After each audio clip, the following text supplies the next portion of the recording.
ایک بیوی کو اپنے شوہر کے ساتھ کیسا رویہ رکھنا چاہیے. I was amazed and astonished to learn.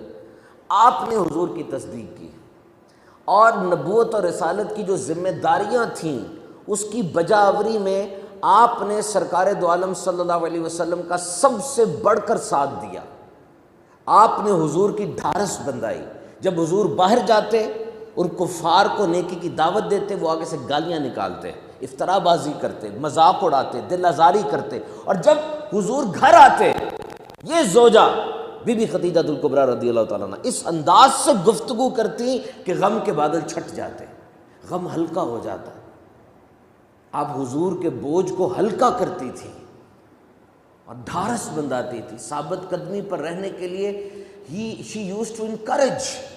کتنی بڑی بات ہے دیکھیے. اور انعام اور تحفہ کیسا ملا؟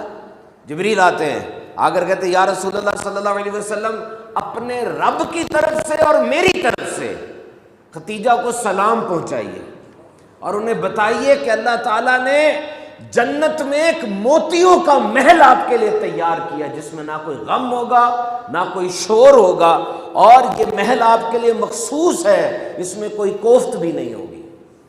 جب بی بی خدیجہ الکبریٰ رضی اللہ تعالیٰ کو یہ پتہ چلتا ہے، آپ عرض کرتی ہیں بے شک اللہ ہی سلام ہے اور ساری سلامتیاں اسی سے ہیں، اور یا رسول اللہ آپ پر بھی سلام ہے اور جبریل پر بھی سلام ہے، اللہ تعالیٰ کی رحمتیں اور برکتیں ہیں. جب بی بی عائشہ صدیقہ رضی اللہ تعالیٰ عنہ ہماری ماں امہات المومنین میں فرماتی ہے کہ جب حضور گھر سے باہر جاتے نا، بی بی خدیجہ کا ذکر کیا کرتے تھے بہت اچھے الفاظ سے. تو ایک دن آپ نے اتنے اچھے الفاظ سے ذکر کیا ماشاءاللہ کہ مجھے غیرت آئی، اور میں نے کہا حضور ان سے بہتر بیوی اللہ نے آپ کو عطا فرمائی ہے، وہ تو بزرگ ہو گئی تھی، عمر زیادہ ہو گئی تھی. میرے آقا جلال میں آ گئے اور فرمایا عائشہ جب سب نے مجھے ٹھکرایا خدیجہ نے مجھے اپنایا، جب سب نے مجھے رد کر دیا خدیجہ نے میری تصدیق کی، مجھے آرام پہنچایا، اپنے مال کے ذریعے مجھے فائدہ دیا. اور حضور پاک صلی اللہ علیہ وسلم کے 3 شہزادے اور 4 شہزادیاں، یعنی 7 آپ کی جو اولاد مقدسہ ہے وہ بی بی خدیجہ سے ہی ہیں. صرف حضرت ابراہیم جو ہیں وہ کسی اور زوجہ سے ہیں. تو یہاں پر ہمیں دیکھنا چاہیے کہ ایک بیوی کو اپنے شوہر سے کیسا معاملہ رکھنا چاہیے. دس از a thing to do and thing we can follow and we can preach our wives, our children, especially our daughters. امہات المومنین کا کردار یہ ہماری اولاد کے لیے اسوہ کامل ہے کہ اپنے مرد کی ویکنیسز کو اور اس کی جو باتیں ہیں اس کو شیئر کریں، اس کا حوصلہ بڑھائیں. فرمایا اگر میں کسی کے سجدے کا حکم دیتا تو عورت کو حکم دیتا کہ وہ اپنے مرد کو سجدہ کرے، کیونکہ مرد کے عورت کے جو شوہر کے حقوق ہیں وہ بہت زیادہ ہیں. یہ پوری حدیث کچھ اس طرح سے ہے کہ میرے آقا علیہ الصلوۃ والسلام کے دور میں ایک انصار کا اونٹ بگڑ گیا اور وہ بالکل پاگل ہو گیا. وہ نہ پانی اٹھاتا تھا نہ کھیتی کو کچھ کرتا تھا. تو وہ پھر کھیتی مرجھانے لگی اور جو کھجور تھے وہ بھی ختم ہونے لگے. کسی نے آ کے حضور پاک صلی اللہ علیہ وسلم کو بتایا کہ اس کا اونٹ پاگل ہو گیا ہے، بات نہیں سن رہا.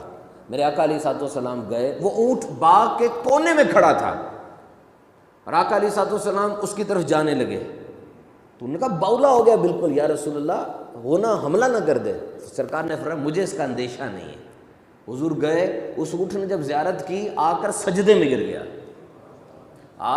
سجدے میں گر گیا. میرے آقا نے اس کی پیشانی کے بالوں سے اٹھایا اور اس کو ادھر کر دیا. تو صحابہ نے کہا یا رسول اللہ یہ اونٹ ہے، اس کو پتہ ہے اور یہ سجدہ کر رہا ہے، تو ہمارے میں تو عقل ہے، ہم کیوں نہ سجدہ کریں. میرے آقا نے فرمایا نہیں، یہ لائق نہیں ہے کہ کوئی بشر کسی آدمی کو سجدہ کرے. اگر ہوتا تو میں عورت کو حکم دیتا کہ اپنے مرد کو سجدہ کرے. تو فرمایا وہ عورت جو اس حال میں دنیا سے گئی کہ اس کا شوہر راضی ہے، کہہ دو وہ جنتی ہے. یہ ہمارے لیے قصبہ ہے بی بی خدیجہ الکبریٰ رضی اللہ تعالی عنہا کی ذات مقدسہ میں. لیکن یہ بھی یاد رکھیے گا میرے محترم سامعین کرام کہ میرے آقا صلی اللہ تعالی علیہ وسلم کا اخلاق حسنہ اور آپ کا حلم، آپ کا درگزر، جو قرآن کہتا ہے کہ آپ پر یہ بڑا کرم ہوا کہ آپ ان کے لیے بڑے نرم خو ہیں، ترش نہیں ہیں، ورنہ یہ آپ کے پاس سے بھاگ جاتے. آپ انہیں معاف کر دیں، آپ انہیں معاف کر دیں اور مشوروں میں ان کو شریک کریں.